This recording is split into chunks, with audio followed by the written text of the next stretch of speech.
C'est à Baalbek, une petite ville de l'est du Liban à la frontière syrienne, que naît le Hezbollah en 1982. Cette année-là, Israël envahit le sud Liban.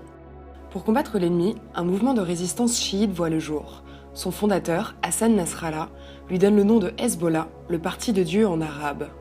3 ans plus tard, en 1985, la milice est reconnue officiellement par l'ensemble du pays. Elle s'organise très vite.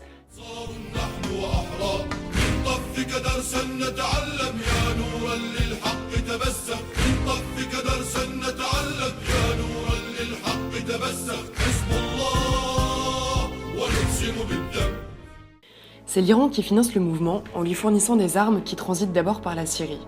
Pendant plusieurs années, Hezbollah rime avec attentats spectaculaires, prises d'otages ou missions suicides. Il est diversement perçu par la population libanaise. Mais en 2000, le Hezbollah réussit son objectif.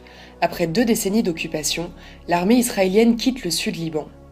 Pour une grande majorité du monde arabe, cette victoire est une révélation. Le Hezbollah commence à être le véritable héros de la libération.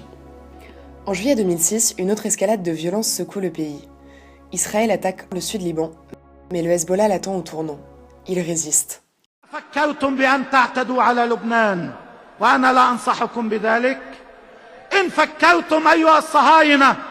أن تشنوا حربا على لبنان فأنا لن أعدكم بمفاجآت كتلك التي حصلت وإنما أعدكم بالمفاجأة الكبرى التي يمكن أن تغير مسير الحرب ومصير المنطقة إن شاء الله.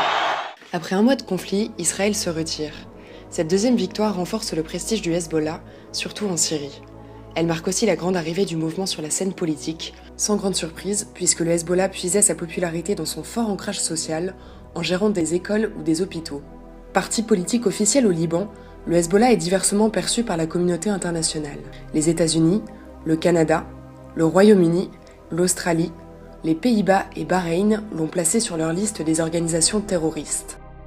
Le 22 juillet 2013, l'Union européenne a aussi classé la branche militaire du Hezbollah sur sa liste des organisations terroristes. Mais depuis les attentats du 13 novembre à Paris et l'intensification des frappes internationales contre Daesh en Syrie, plusieurs responsables politiques, comme François Fillon en France, envisagent de renouer le dialogue avec le Hezbollah et de l'intégrer à un projet de grande coalition internationale.